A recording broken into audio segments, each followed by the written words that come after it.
5 de octubre con 3 puntos, bienvenidos. Vladimir Villegas, Vanessa Davis y su servidor José Gregorio Yepes, que pone la agenda hoy. Y vamos a cantar de paso. Vladimir, se te olvidó el uniforme. No, es que el solista es él, somos el corista. Somos los coros nosotros. Okay. La chapita. Claro, cuando eres de Falcón, coro, ¿no? No, yo soy de Barquisimeto, acuérdate. De la capital del universo. Ay, por favor. Bueno, con la agenda. Tenemos reciente, calientito hoy salió una decisión de un tribunal en Londres sobre el tema de la disputa del oro venezolano que tiene el Banco Central de Venezuela o la directiva del Banco Central de Venezuela de Nicolás Maduro y también la directiva del Banco Central de Venezuela que ad hoc que nombró Juan Guaidó. Tenemos también una batalla de consultas, ¿no? Sí. Que son las consultas a las que está llamando la oposición del G4 y de la Asamblea Nacional y las consultas a las que está llamando el oficialismo. Jorge Rodríguez la anunció, creo que fue el sábado. El sábado, ¿no? sí. El sábado, Vanessa. Y el reiterado tema de gasolina que vuelve a estar en el tapete con la llegada de estos buques, con el nuevo plan anunciado por Tarek El Aissami. Así que los pongo allí sobre la mesa y bueno, fíjate, el primer tema que tú planteas, saludos a la audiencia, el de las decisiones en materia del oro que está depositado en Londres, que está ya por decisión del gobierno de Hugo Chávez, hay que recordarlo. Eso se emparenta con la discusión en torno a la llamada ley antibloqueo, porque ahora la ley antibloqueo también es una materia que no podemos dejar de lado, y está allí precisamente como una ley para defender al país de todos los efectos de las sanciones económicas. Y entonces, claro, esta decisión de este tribunal londinense pone de relieve ese punto. ¿Y por qué lo pone? Bueno, porque a propósito de esa ley, pues se ponen también en peligro un conjunto de disposiciones constitucionales.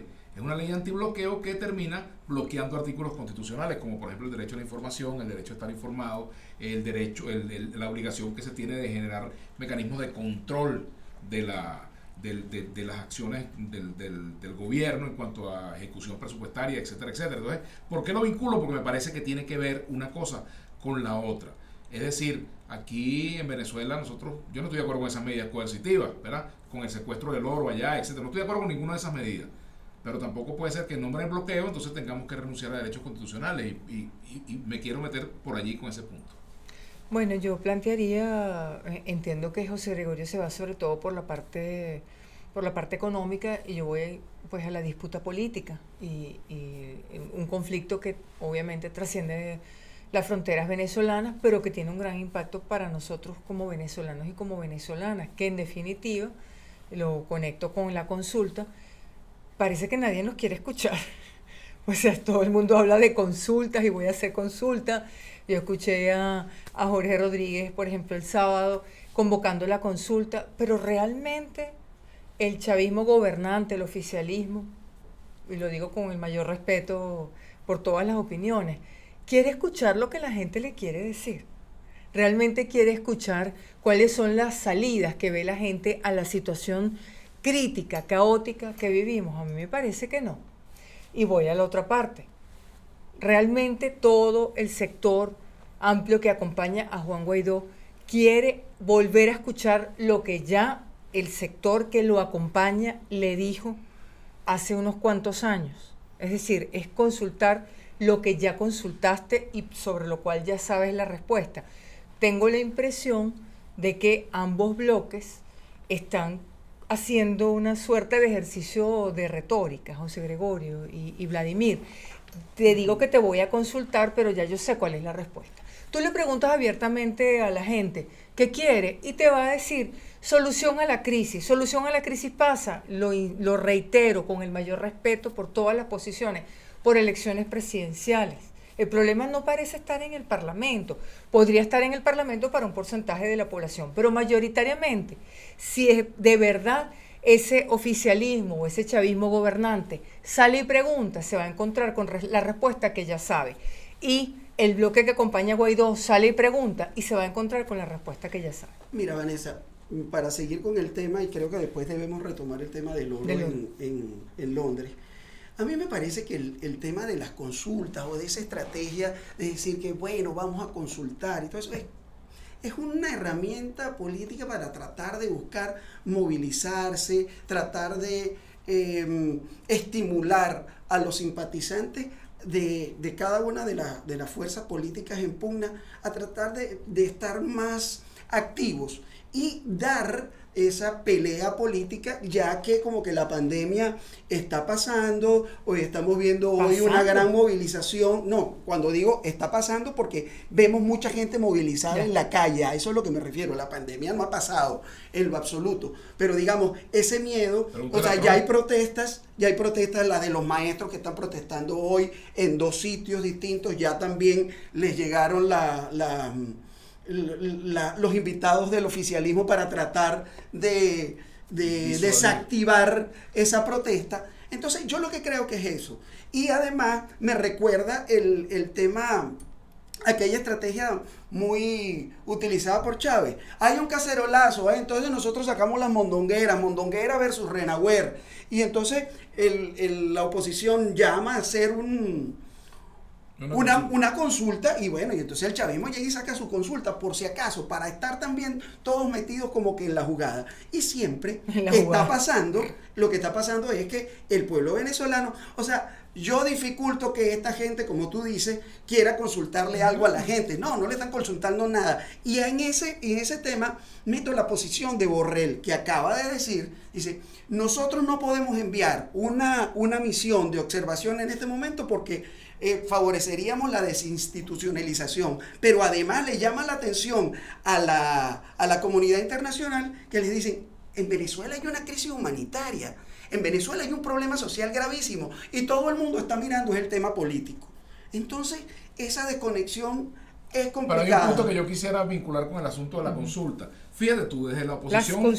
Las consultas, pero sobre todo la consulta opositora, porque con respecto a la consulta del oficialismo estoy de acuerdo con lo que tú dices, Vanessa. Ahora, con respecto a la consulta que está llamando el sector de Guaidó, que tú dices que es un amplio sector, yo creo que hay sectores amplios de la población venezolana que no se sienten identificados ni con el uno ni con el otro, con ninguno de los extremos.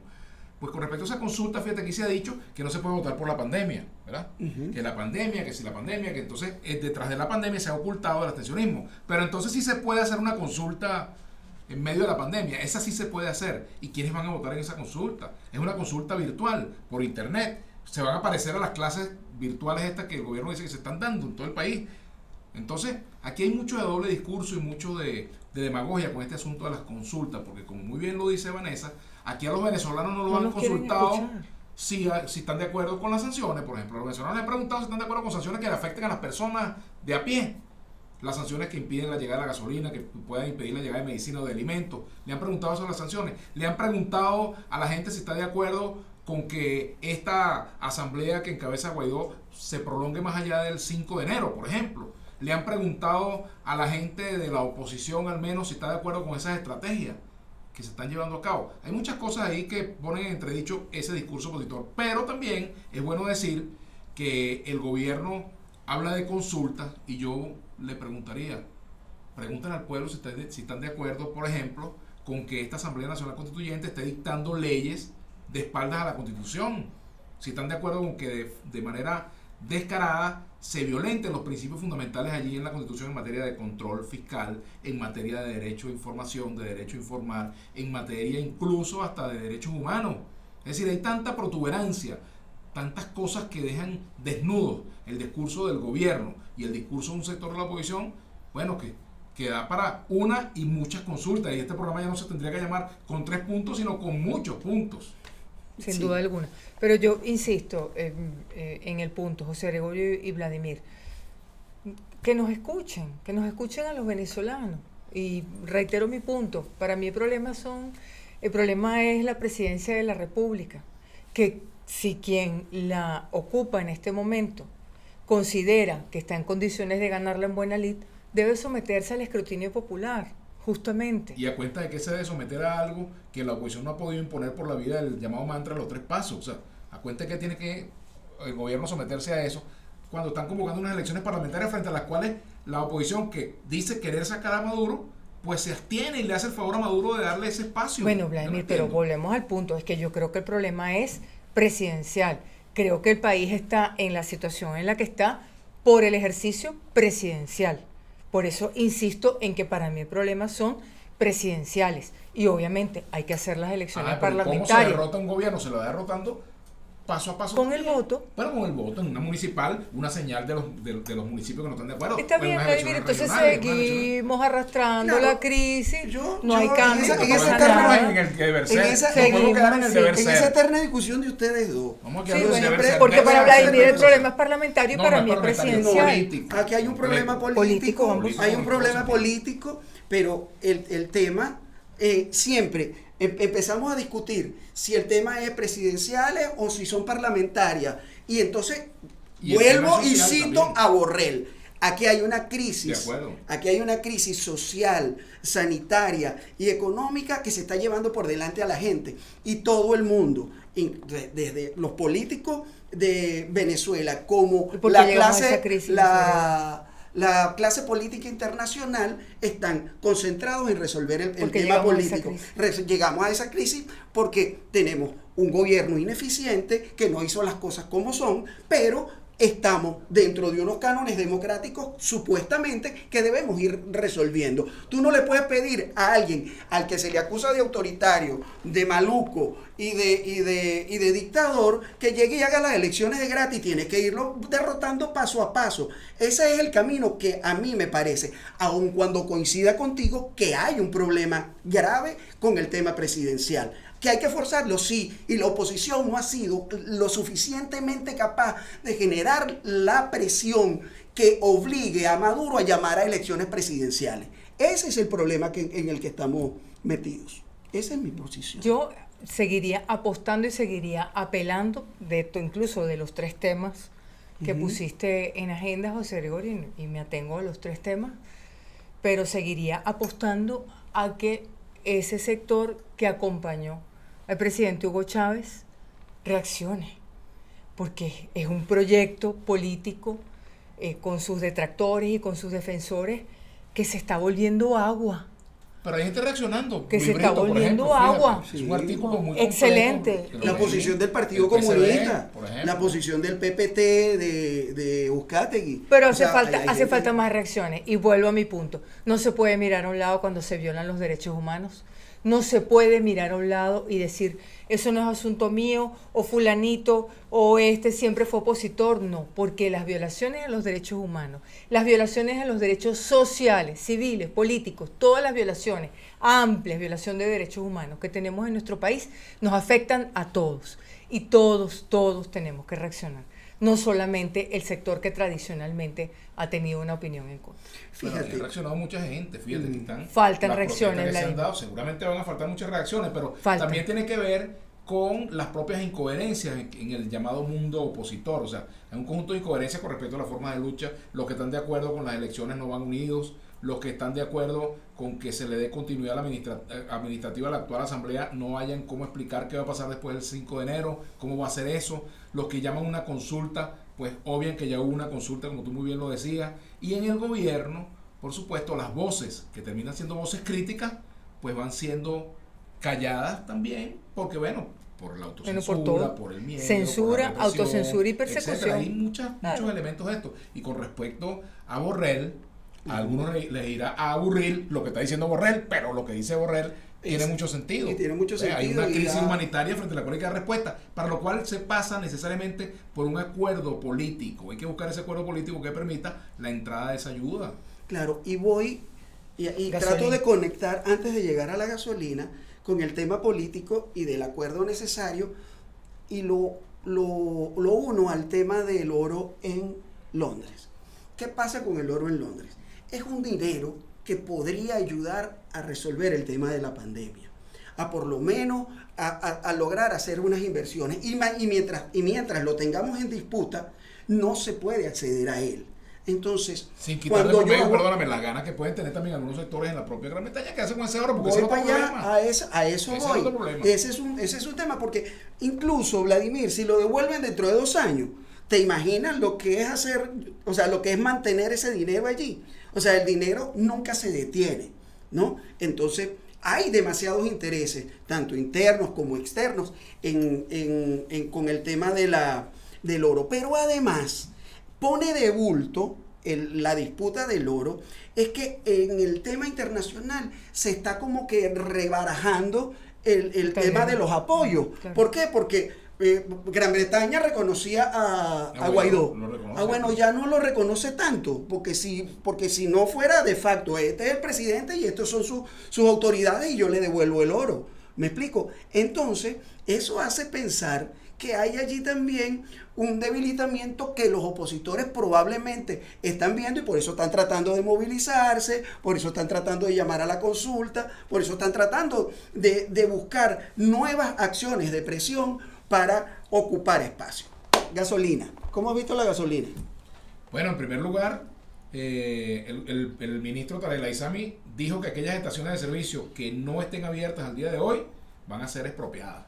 Palabras más, palabras sí, más. le van a revocar la concesión. Ahí deben estar revocando un poco todo. ¿Cómo será eso? ¿Cómo va a ser eso? Lo otro, el tema del precio de la gasolina. ¿Cuánto tiempo perdurará esa llamada gasolina económica? Sí, ¿Cuántas estaciones de servicio de esas 1000 y tantas estaciones van a expender la gasolina al precio que lo pueden pagar la absoluta mayoría de los venezolanos? ¿Se va a profundizar la escasez una vez que se agote estos 3 buques de gasolina que vienen de Irán? ¿Cómo va a ser ese sistema en la práctica? O sea, mira, hay muchas dudas. Mira, Vladimir, Vanessa, yo ahí entro como que en una incredulidad, porque ¿cuántos barriles de gasolina traen estos 3 tanqueros? Esos 3 tanqueros son unos tanqueros medianos que traen cerca de 300.000 barriles. Si el consumo venezolano en pandemia, ya lo hemos dicho, es de 120.000 barriles diarios, esos 3 tanqueros con ese consumo duran, no sé, 4 días. A eso suma lo que supuestamente están produciendo las refinerías. No, bueno, entonces las refinerías están produciendo cerca de 25.000 barriles, que es la cifra máxima que se ha dicho.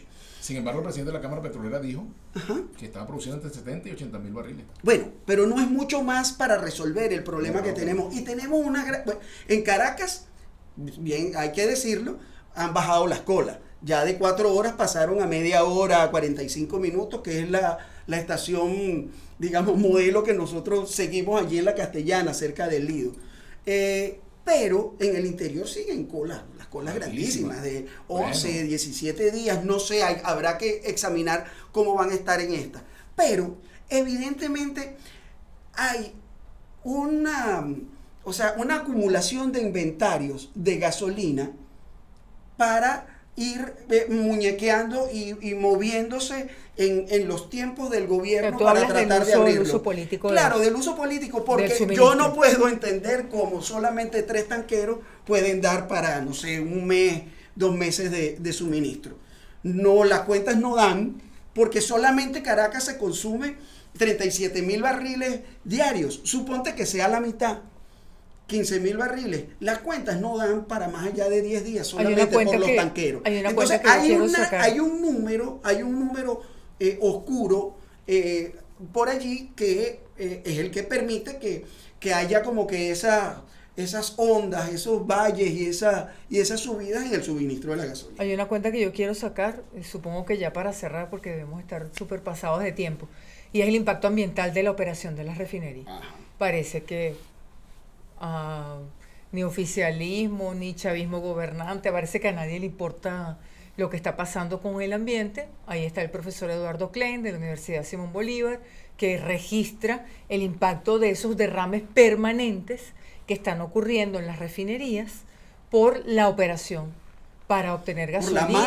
Por la pésima operación, porque sabemos que el negocio petrolero es un negocio que tiene un impacto ambiental, pero es que lo que estamos observando es en el oriente, en el occidente, en todas partes, la gestión ambiental, si se puede hablar de gestión, yo no utilizaría esa palabra porque parece que no existe. La gestión es la omisión ambiental.